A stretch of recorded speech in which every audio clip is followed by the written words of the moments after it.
Antarctica পৃথিবীর শীতলতম স্থান। এখানকার 99% এলাকাই বরফে ঢাকা। কিন্তু এখন এই বরফ দ্রুত গলছে। বিজ্ঞানীরা প্রতিনিয়তই বিশ্ব উষ্ণায়ন নিয়ে সচেতন করে চলেছে। তারা একের পর এক গবেষণা করে ভয়াবহ প্রভাব লক্ষ্য করছেন। পৃথিবীর তাপমাত্রা বৃদ্ধি ও গ্রিন হাউস গ্যাসের প্রভাবে ক্রমশ গলে যাচ্ছে পৃথিবীর উত্তর মেরুর বরফ, একই সঙ্গে গলছে দক্ষিণ মেরুরও। আর এসব বরফ গলায় পৃথিবীর ভারসাম্য নষ্টের পাশাপাশি সমুদ্রের উচ্চতা বেড়ে যাচ্ছে হু হু করে। অনেক দেশ তলিয়ে যাওয়ার সতর্কবার্তা আগেই দিয়েছেন বিজ্ঞানীরা। National snow and ice data সেন্টারের তথ্য বলছে আন্টার্কটিকায় 19.1 লক্ষ বর্গ কিলোমিটার গলে গিয়েছে। আর এটি একটি নতুন রেকর্ড। আর এর আগে 2022-এ 19.2 লাখ বর্গ কিলোমিটার বরফ গলে গিয়েছে আগে। বিজ্ঞানীদের মতে আন্টার্কটিকায় বরফ গলে যাওয়ার এই ঘটনা খুবই অদ্ভুত। এমন ঘটনায় তারা উদ্বেগ প্রকাশ করেছেন। তবে বিজ্ঞানীরা শুধুমাত্র জলবায়ু পরিবর্তনকে দায়ী করছেন না। 1979 সাল থেকেই স্যাটেলাইটের মাধ্যমে আন্টার্কটিকার পরিস্থিতি পর্যবেক্ষণ করা হচ্ছে।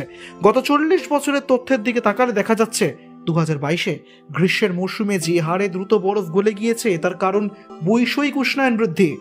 আন্টার্কটিকায় প্রতি দশকে বরফ 12 থেকে 13% কমছে, যা আন্টার্কটিকায় আগে কখনো ঘটেনি। চলতি বছর গরম বায়ু তাপমাত্রা গড়ের চেয়ে 1.5 ডিগ্রি বেশি।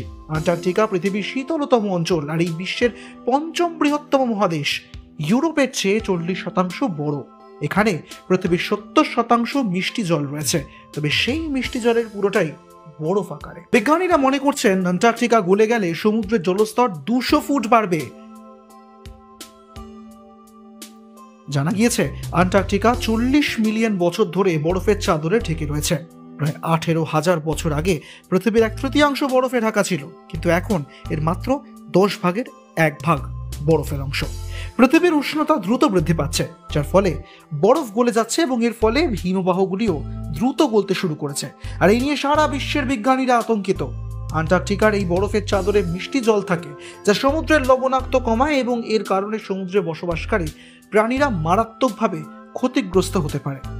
জাতিসংঘের ধারণা আগামী শতাব্দীর মধ্যে সমুদ্রের বরফ 25% পর্যন্ত কমে যেতে পারে, যার কারণে আন্টার্কটিকায় বসবাসকারী প্রাণীদেরও খাদ্য ও পানীয় সমস্যায় পড়তে হতে পারে। বিজ্ঞানীদের মতে আন্টার্কটিকার এভাবে বরফ গলে যাওয়ার ঘটনা ভয়াবহ প্রভাব ফেলতে পারে ভারতের ওপর। বন্যা গ্রাস করবে সম্পূর্ণ দেশকে। ঘূর্ণিঝড়, বন্যা এবং খরার মতো দুর্যোগও দেখা দিতে পারে আগামী দিনে। এশিয়া ও তার আশেপাশের সমুদ্রপৃষ্ঠের তাপমাত্রা আন্তর্জাতিক গড় তাপমাত্রা থেকে 3 গুণ বেশি হারে বৃদ্ধি পাচ্ছে।